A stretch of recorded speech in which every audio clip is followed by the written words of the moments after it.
So இன்னைக்கு பார்த்தீங்கன்னா இந்த மே மாதம் ஃபர்ஸ்ட் டியூஸ்டே வந்து நம்ம வேர்ல்டு ஆஸ்மா டே அப்படின்னு வந்து அப்சர்வ் பண்ணுறோம். ஸோ ஆஸ்துமாவோட சிவியாரிட்டி நீங்கள் பார்த்தீங்கன்னா கிட்டத்தட்ட 25 கோடி மக்கள் வந்து இந்த டேட்டில் வந்து ஆஸ்மானால சஃபர் பண்ணுறாங்க. அதில் வந்து ஒரு வருஷம் பார்க்கும்போது கிட்டத்தட்ட 4.5 லட்சம் டெத்ஸ் வந்து ஆஸ்மானால மட்டுமே நடக்குது.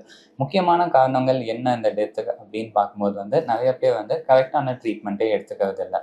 ஸோ அவங்க எல்லாருக்குமே தெரியும் ஆஸ்மாவோட ட்ரீட்மெண்ட் அப்படின்னு பார்த்தீங்கன்னா இன்ஹேல்டு கார்டிகோஸ்டீராய்ட்ஸ், நம்ம இன்ஹேலர் மூலமாக எடுக்கிற ஸ்டீராய்ட்ஸ் தான் வந்து ட்ரீட்மெண்ட் ஆஃப் சாய்ஸ். ஆனால் ஸ்டீராய்ட்ஸ் அப்படின்ற வார்த்தையை கேட்டோன்னே நிறைய பேர் எடுக்காமல் போகிறது இருக்குது. அது போக நிறைய பேர் வந்து பார்த்தீங்கன்னா இந்த ப்ளூ இன்ஹேலர் அப்படின்னு சொல்லுவோம் இல்லையா, அதில் சால்பியூட்டமால் இருக்கும். அது வந்து நமக்கு வெறும் சிம்டம் ரிலீஃப் மட்டும்தான் கொடுக்கும் தவிர ஆஸ்மாவோட இன்ஃப்ளமேஷன் வந்து அது கண்ட்ரோல் பண்ணாது. பட் நமக்கு ஒரு சிம்டம் ரிலீஃப் கிடைக்கிறதுனால நிறைய பேஷண்ட்ஸ் வந்து அதனாலே அவங்க வந்து செல்ஃப் மெடிகேட் பண்ணிக்கிறாங்க. இது ஷார்ட் டேர்மில் அவங்களுக்கு வந்து அவங்களோட சிம்டம்ஸ் ரிலீஃப் ஆனாலும் லாங் டேர்மில் வந்து அந்த இன்ஃப்ளமேஷன் அதிகமாகி போய் வந்து அவங்களோட ஆஸ்மா வந்து ரொம்ப சிவியர் ஆகுது. ஸோ இது வந்து ஒரு முக்கியமான காரணம். இன்ஃபேக்ட் வேர்ல்டு வைட் வந்து 2019 பார்த்தீங்கன்னா வந்து நீங்கள் வந்து இந்த ப்ளூ இன்ஹேலர் தி அஸ்டலின் வந்து கம்மி பண்ணுங்கள், தேவைப்பட்டால் மட்டும் யூஸ் பண்ணுங்கள், கண்டிப்பாக வந்து ஒரு இன்ஹேல்டு ஸ்டீராய்டு மெடிகேஷன் இருக்கணும் அப்படின்னு வந்து எல்லா கைட்லைன்ஸுமே நமக்கு ரெக்கமெண்ட் பண்ணுறாங்க. ஸோ ஆஸ்மாவில் வந்து என்னென்ன சிம்டம்ஸ்லாம் இருக்கும் ஒரு பேஷண்ட்டுக்கு அப்படின்னு பார்த்தீங்கன்னா அவங்களுக்கு வந்து செஸ்ட் டைட்னஸ், மூச்சு விடுறதுக்கு வந்து கொஞ்சம் சிரமமாக இருக்கலாம், மூச்சு விடும்போது வந்து அந்த வீசிங் அப்படின்னு சொல்லுவோம் இல்லையா, அந்த விசில் சவுண்ட் வந்து கேட்கலாம், இருமல் இருக்கலாம், சளி வரலாம், வராமலும் இருக்கலாம். இது எல்லாமே வந்து காமனாக நம்ம பார்க்கக்கூடியது. இது எப்போவுமே இருக்கும் அப்படின்னு கேட்டிங்கன்னா வந்து இல்லாமலும் இருக்கலாம். ஸ்டார்டிங்கில் ஃபேஸ்லாம் பார்க்கும்போது அப்பப்போ அங்கங்கே வந்து சிம்டம்ஸ் வந்து போகிற மாதிரி தான் இருக்கும்.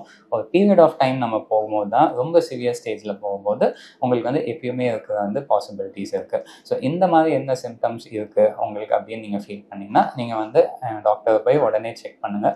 ரெலவெண்ட் இன்வெஸ்டிகேஷன்ஸ் நம்ம சொல்லுவோம், பல்மனரி ஃபங்க்ஷன் டெஸ்ட், உங்களோட லங் வால்யூம் கெப்பாசிட்டி பார்க்கறது, செஸ்ட் எக்ஸ்ரே, பிளட் டெஸ்ட்டில் வந்து நம்ம ஈஸ்னோஃபில் கவுண்ட், ஈஸ்னோஃபிலியா அப்படின்னு சொல்கிறோம் இல்லையா, அதுபோல் ஐஜி. ஸோ இந்த மாதிரி டெஸ்ட் பண்ணும்போது ஃபர்ஸ்ட்டு நம்ம வந்து ஆஸ்மா இருக்கா இல்லையா, செகண்ட் வந்து சிவியாரிட்டி என்ன அப்படின்னு நம்ம கண்டுபிடிக்க முடியும். யூஸ்வலாக பார்த்தீங்கன்னா மெஜாரிட்டி ஆஃப் த ஆஸ்மா பேஷண்ட்ஸ்க்கு வந்து ஃபேமிலி ஹிஸ்ட்ரி இருக்கும். அவங்களோட பேரண்ட்ஸ், கிராண்ட் பேரண்ட்ஸ், இல்லை கூட பிறந்தவங்க, இல்லை டிஸ்டன்ட் ரிலேட்டிவ்ஸ்க்கு வந்து இந்த மாதிரி சிம்டம்ஸ் இருக்கும். ஸோ ஆஸ்மாவோட இம்பார்ட்டன்ட் ரீசன் வந்து அலர்ஜி. சம்டைம்ஸ் இந்த அலர்ஜி இனிஷியல் ஃபேஸில் வந்து நீங்கள் பார்க்கும்போது வந்து ஒரு நேசல் அலர்ஜி மாதிரி தான் இருக்கும். அது வந்து அலர்ஜிக் ரைனைட்டிஸ் அப்படின்னு சொல்லுவோம். இதில் எப்படி ஸ்டார்ட் ஆகும்னா வந்து ஒரு ட்ரிகரிங் ஃபேக்டர், அது டஸ்ட்டாக இருக்கலாம், பொல்யூஷனாக இருக்கலாம், உங்களுக்கு பெர்ஃப்யூமாக இருக்கலாம், கெமிக்கல்ஸாக இருக்கலாம். இது எக்ஸ்போஸ் ஆகும்போது வந்து ஒரு கண்டினியூஸ் ஸ்னீசிங் வந்து வர்றதுக்கு வாய்ப்புகள் இருக்குது. ஒரு வாட்டரி ரன்னிங் நோஸ் மாதிரி இருக்கலாம், ஒரு நோஸில் வந்து ஒரு இச்சிங் சென்சேஷன் இருக்கலாம். ஸோ இதெல்லாம் இருந்தாலும் லேட்டர் டேட்டில் வந்து அஸ்துமா வர்றதுக்கு வந்து வாய்ப்புகள் உண்டு.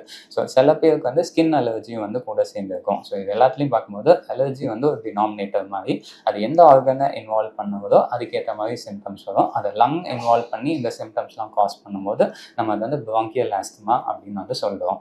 தேங்க்யூ.